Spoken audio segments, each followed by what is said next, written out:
안녕하세요. 통합과학 시간입니다. 오늘부터 1단원 내용을 모두 마치고 2단원 자연의 구성 물질에 대해서 공부하게 될 텐데요. 오늘은 그 첫 번째 시간으로 교과서 56에서 61페이지에 해당하는 지각과 생명체를 구성하는 물질에 대해서 공부해 보도록 하겠습니다. 먼저 교과서 그림 보면서 내용 설명한 후에 교재에 빈칸 채워보면서 정리해 보도록 하겠습니다. 먼저 56, 57 교과서 펴주세요. 본격적인 내용에 앞서서 지구가 어떻게 형성되었는지 교과서에 나와 있는데요. 선생님은 이 내용을 영상으로 먼저 보여드리도록 하겠습니다. 함께 보시죠. 우리 은하의 나선팔에 위치한 거대한 성운이 분열되어 태양계 성운이 형성되었다.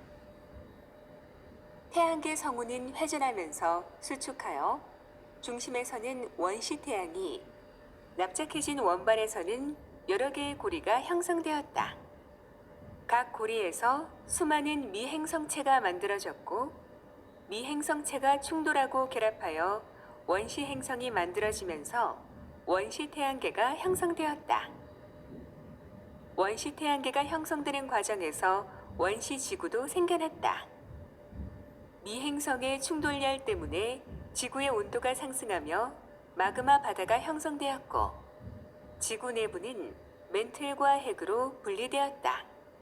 지표가 식어 원시 지각이 만들어졌고, 빗물이 낮은 곳으로 모여 원시 바다가 만들어졌다. 원시 바다는 태양으로부터 오는 강한 자외선을 차단하여 바다에서 생명체가 출현하였다. 네, 영상 잘 보셨나요? 이 영상을 바탕으로 해서 57쪽에 맨 위에 보면 활동하기 되어 있습니다. 1번, 2번, 3번 물음에 대해서 답해 보는 건데요. 일단 요거 필기부터 할게요. 자, 첫 번째 물음. 지구가 형성되는 과정에서 직권과 수권은 어떻게 만들어졌는지 설명해 보자. 여기에다가 요 내용을 한번 적어 보세요. 자, 여러분들은 잠깐 멈추고 적으시고요. 선생님은 계속 설명을 해보도록 하겠습니다. 자, 처음에 원시 지구는 미행성체들이 충돌을 해서 생겼다고 그랬죠. 그래서 그 충돌열 때문에 초기에는 굉장히 뜨거워서 이런 암석 같은 것들이 다 녹아서 마그마 바다 형태로 존재를 했어요. 자, 이렇게 물질들이 움직일 수 있는 유동성 상태이기 때문에 무거운 철과 같은 물질은 지구의 중심으로 가라앉게 돼서 핵을 형성하고요. 나머지 부분들은 멘틀을 이루게 됩니다. 그래서 멘틀과 핵이 분리가 되고요. 잠시만요. 네, 죄송해요. 잠깐 오류가 있었습니다. 자, 다시 마그마 바다가 형성된 후에 무거운 철이 밑으로 가라앉아서 핵을 형성하고 나머지 부분이 멘틀을 이루면서 멘틀과 핵이 분리가 되었고요. 그리고 미행성 충돌이 서서히 잦아들면서 지표가 냉각되어서 드디어 원시 지각이 형성이 됩니다. 그래서 이 과정에서 비가 계속 오기는 왔었는데요. 이 비가 와도 지표가 매우 뜨겁기 때문에 곧바로 수증기로 변해서 이 과정이 반복됐었는데 이제 지표가 조금씩 냉각돼서 원시 지각이 생기면서부터는 그 물들이 고일 수가 있게 되었겠죠. 그래서 원시 바다를 형성하게 되었고요. 바로 이 원시 바다에서 최초의 생명체가 출현을 했습니다. 그렇다면 왜 육지가 아닌 바다에서 생명체가 출현하게 됐을까요? 네, 여러분 두 번째 물음입니다. 최초 생명체가 바다에서 출현한 까닭은 바로 태양에 강한 자외선이 있었는데 그 자외선을 막아줄 오존층이 아직은 형성되지 않았을 때예요. 하지만 바다는 두꺼운 그 물층에 의해서 어느 정도 자외선이 차단될 수 있었고요. 그래서 그 바닷속에서 생명체가 출현할 수 있게 되었습니다. 그래서 원시 바다는 강한 자외선을 차단할 수 있기 때문에 바로 이 바닷속에서 원시 생명체가 출현했다. 이렇게 적어주시면 될 거예요. 자, 그러면 이제 세 번째 물음입니다. 그러면 어떻게 해서 이제 육지에도 이제 지금은 생명체가 살잖아요. 그렇다면 어떻게 생물의 서식지가 바다에서 육지까지 확대가 될 수 있었을까? 거기에는 대기의 성분 변화가 되게 중요한 요소로 작용을 했습니다. 그래서 그 내용 적어 보도록 할게요. 우리 지구 형성 초기에는 화산 활동이 활발해가지고요. 이산화탄소가 공기 중에 굉장히 많았어요.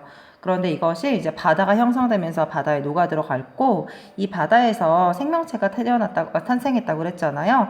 근데 이때 광합성을 하는 남세균이 생기면서부터 산소가 방출되고 굉장히 오랜 시간을 거쳐서 이 산소가 대기를 이루고 오존층을 형성하면서 드디어 자외선을 효과적으로 막을 수가 있게 된 거죠. 그러면서 생물의 서식지가 육지로 확대가 됐습니다. 여러분, 이 56과 57페이지의 과정은요, 그냥 대체적인 흐름만 보시면 돼요. 구체적으로 외우고 이렇게 하지 않으셔도 됩니다. 자, 그럼 이제 본격적으로 오늘 진도 나가보도록 할게요. 58, 59페이지 교과서 보도록 합시다. 자, 지각과 생명체를 구성하는 물질 중에서 먼저 지각을 구성하는 물질은 무엇이 있는지 알아보도록 할게요. 자, 58페이지에 보면은 이렇게 우주를 구성하는 주요 원소가 나와 있거든요. 자, 우주를 구성하는 주요 원소 우리 이미 배운 적 있죠? 네, 대부분 수소로 이루어져 있고 그 다음에 일부 헬륨이 존재하고 있습니다. 그럼 범위를 확 좁혀서 우리 지구를 구성하는 주요 원소 중에서 질량비가 가장 큰 원소는 무엇일까요? 네, 철이 제일 많고요. 그 다음으로 산소, 규소, 마그네슘, 니켈 등등등 물질이 존재합니다. 자, 이번엔 더 좁혀서 이번엔 우리가 밟고 서 있는 바로 이 지각을 구성하는 주요 원소는 무엇일까? 약간 의외의 원소죠. 네, 산소가 가장 많고요. 그 다음에 규소가 많습니다. 자, 우리가 딛고 있는 지각은 굉장히 딱딱한 암석으로 구성되어 있는데 여기에 가장 많이 들어있는 원소가 산소, 규소라고? 그러면 산소는 우리가 알고 있는 산소 기체로 존재하는 것뿐만 아니라 다른 형태로도 굉장히 많이 존재를 하고 있겠네요. 자, 그러면 지각을 구성하는 이 산소와 규소가 과연 어떤 형태로 존재하고 있는지 알아보도록 합시다. 자, 결론부터 말하면 규산염 광물 형태로 산소와 규소가 존재를 하고 있대요. 자, 그럼 규산염 광물이라는 건 무엇인지 간단하게 구조를 먼저 살펴보도록 할게요. 자, 여러분 광물은 알고 계시죠? 암석을 구성하는 또 하나의 작은 단위인데요. 네, 다시 시작하도록 하겠습니다. 산소와 규소가 지각에서 규산염 광물 형태로 존재를 하는데요. 여러분 알다시피 암석은 광물로 구성되어 있죠. 그 광물이 바로 수소와 산소의 형태로 구성되어 있습니다. 그래서 가장 기본 단위체인 요 규소산소 삼연체를 한번 알아보도록 할 텐데요. 여기 모양을 보시면 여러분 이런 도형 한번 보신 적 있나요? 요거는 삼연체라고 부르기도 하고요. 삼각뿔이라고도 부릅니다. 쌤이 한번 그림을 그려보도록 할게요.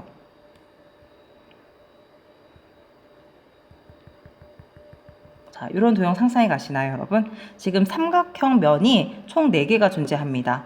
여기 맨 아래에 하나가 있고요. 그 다음에 옆면으로 하나, 둘, 3개. 그래서 총 4개의 삼각형. 그래서 우리가 삼연체 구조라고 부르거든요. 그런데 여기 중심에, 삼연체 중심에 규소가 이렇게 존재를 하고요. 각 꼭지점에 산소가 위치해 있고 이 원소들이 각각 공유 결합을 형성하고 있습니다. 그래서 이런 삼연체 구조 형태로 규산염 광물이 존재를 하고요. 요 하나의 그 기본체가 여러 개가 연결되어 있는 구조로 되어 있습니다. 그래서 교과서 보시면 이런 그림이 나와 있을 거예요. 자, 여기에서 이 빨간색은 산소고요. 그 다음에 회색이 규소입니다. 그래서 보면은 요 삼연체 구조가 이렇게 되어 있어요. 그쵸? 또 여기도 삼연체 구조, 여기도 삼연체 구조. 그래서 보면은 이 두 삼연체 구조에 이웃한 걸 보면은요. 원래 여기에 산소 따로 있어야 되잖아요. 근데 산소 하나가 없어지고 나머지 산소를 이웃한 두 규산염 삼연체가 공유하고 있는 형태로 계속 연결되어 있습니다. 그래서 여기 규산염 광물이었어요. 그래서 여러분 중학교 때 배웠던 광물의 몇 가지 종류 기억나시나요? 이런 장석, 요거는 수정이에요. 여러분 석영이라고도 부르죠. 요거는 감람석, 뭐 후금호도 있었고 휘석도 있었죠. 이렇게 여러분들이 배웠던 이런 광물들이요. 모두 다 규소, 산소, 삼연체 구조가 여러 개 연결된 구조로 되어 있습니다. 자, 여러분 지각을 구성하는 물질은 여기까지고요. 그럼 이제 교과서 한 장 넘기셔서 우리 60페이지에 있는 생명체를 구성하는 물질의 규칙성에 대해서 공부해 보도록 합시다. 자, 생명체를 구성하는 물질은 굉장히 많겠죠. 근데 그 중에 주요 물질인 단백질, 지질, 탄수화물의 화학 구조를 이렇게 교과서에 그림으로 담아놨어요. 자, 요게 단백질, 요게 탄수화물, 요게 지질. 여러분, 지질은 지방이죠. 자, 그리고 여기서 검정색이 탄소고요. 그 다음에 빨간색이 산소, 파란색이 질소, 그 다음에 여기 작은 동그라미 흰색이 수소입니다. 이 세 가지 물질의 구조를 여러분 잘 살펴보시면요. 어떤 원소가 주를 이루고 있나요? 네, 탄소가 굉장히 많이 있죠. 그리고 그뿐만 아니라 이 탄소가 전체적인 골격을 형성하는 걸 볼 수 있어요.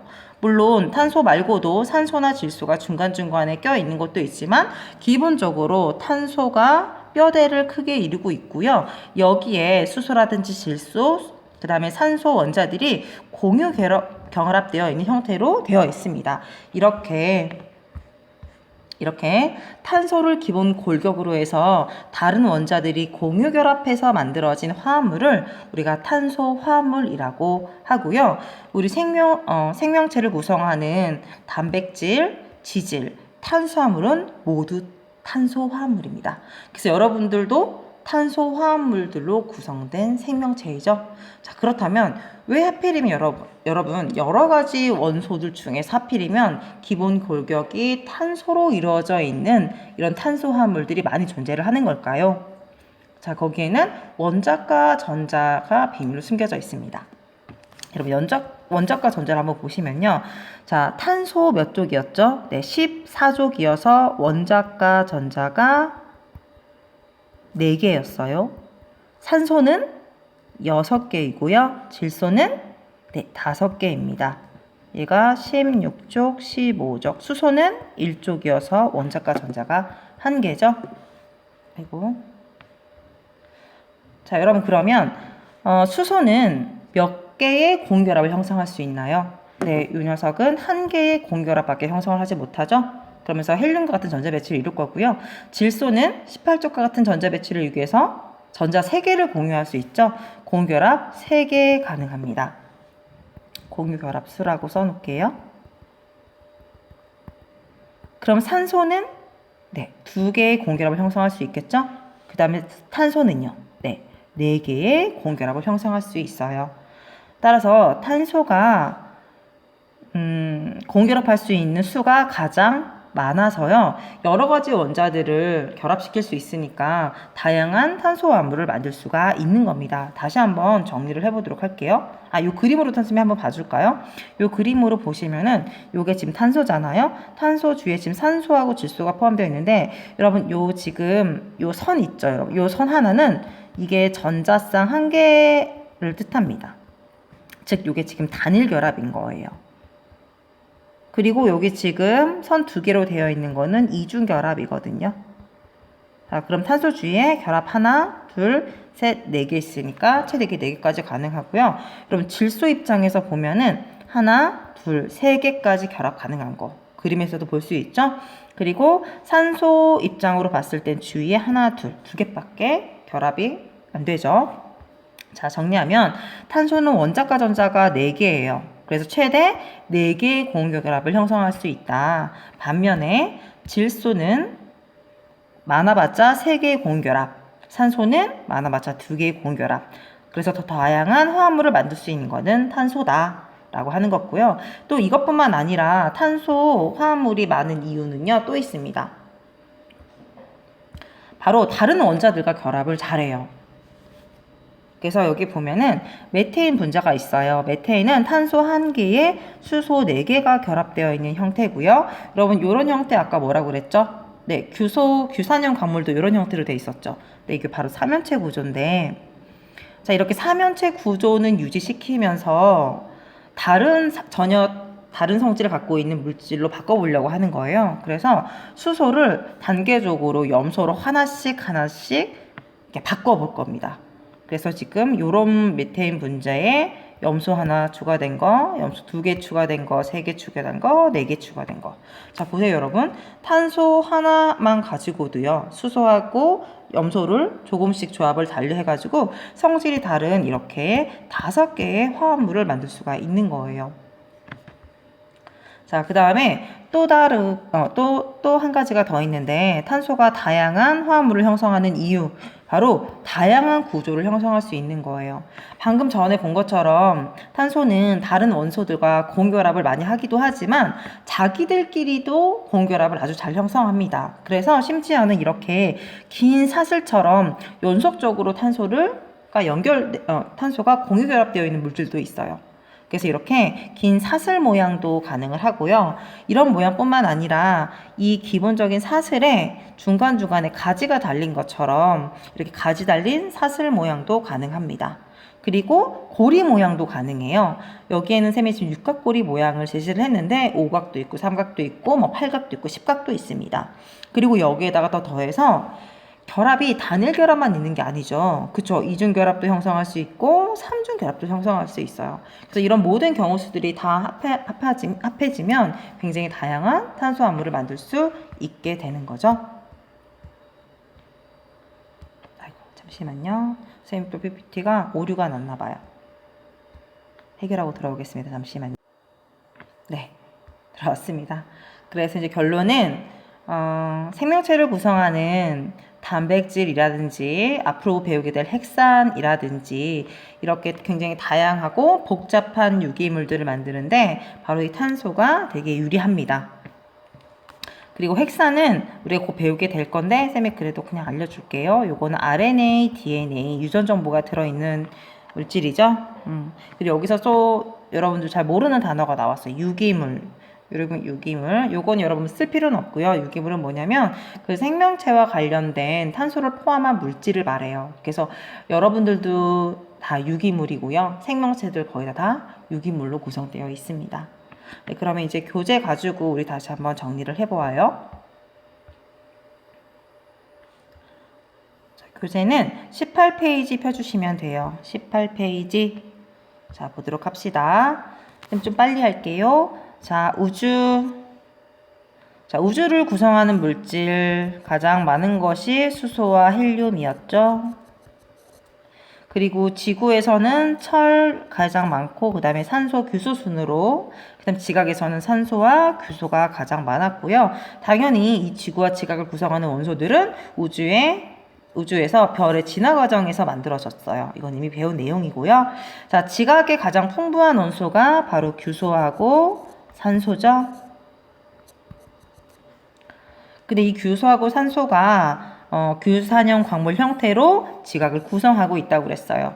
자, 규산형 광물은 규소하고 산소로 구성되어 있는데 그 단위체를 보면은 규소 원자 1개당 산소 원자 4개가 결합되어 있습니다. 그래서 우리 이거를 규소산소 삼연체라고 부르는데요.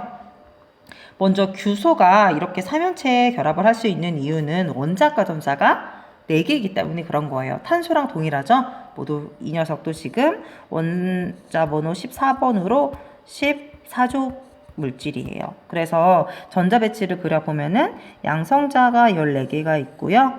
그 다음에 전자 껍질이 3개가 존재해요. 그래서 안쪽부터 넣어볼까요? 하나, 둘, 셋, 넷, 다섯, 여섯, 일곱, 여덟, 아홉, 열. 그리고 11, 12, 13, 14. 그래서 원자과 전자 4개가 있죠. 따라서 규소는 4개의 공유 결합을 할 수 있습니다. 이렇게 삼연체 약간 입체적으로 여러분 잘 그려보세요. 쌤이 좀 안 이쁘게 그려졌는데 어머 나 이거 왜 자꾸 마지막 거를 수서로 그리는지 모르겠어요. 이렇게 14조교여서 4개의 공결합을 형성할 수 있는 거고요. 이제 이런 기본 골격으로 해서 여러 개가 결합된 형태도 있습니다. 여러분 확인 문제는 다음 시간에 같이 풀어보도록 해요. 자, 그 다음에 19페이지 봅시다. 자, 생명체를 구성하는 물질 대부분 탄소화물로 구성되어 있다고 그랬어요. 그죠? 우리 몸을 구성하고 있는 단백질, 탄수화물, 지질이 모두 탄소화합물로 구성되어 있다. 자, 탄소가 이렇게 다양한 화합물을 형성할 수 있는 이유는 바로 원자과 전자 4개를 갖고 있어서 최대 4개의 공결합을 할 수 있기 때문에 그런 거예요. 그리고 다른 원소들하고 결합을 잘하기 때문에 이렇게 다양한 원자들이 형성을 할 수 있고요. 그 다음에 탄소 원자끼리도 서로 잘 결합을 해요. 그래서 굉장히 다양한 구조를 형성할 수 있습니다. 그래서 사슬 모양도 있고요. 가지가 달린 사슬 모양도 있고, 그 다음에 고리 모양도 존재해요. 그리고 심지어 탄소와 탄소 사이에 단일 결합도 있고요. 그 다음에 이중결합이랑 삼중결합도 존재를 하죠. 이때 이중결합, 삼중결합을 우리가 다중결합이라고 불러요. 그래서 이 탄소 원자들이 이렇게 무한대로 굉장히 막 100개, 200개도 결합할 수 있거든요. 그래서 복잡한 유기물도 만들 수 있고요. 그리고 바로 여기 유기물 쌤 정의해 놨네요. 이거 보시면 됩니다. 자, 밑에 확인 문제는 다음 시간에 역시나 풀도록 할게요. 오늘 여기까지입니다.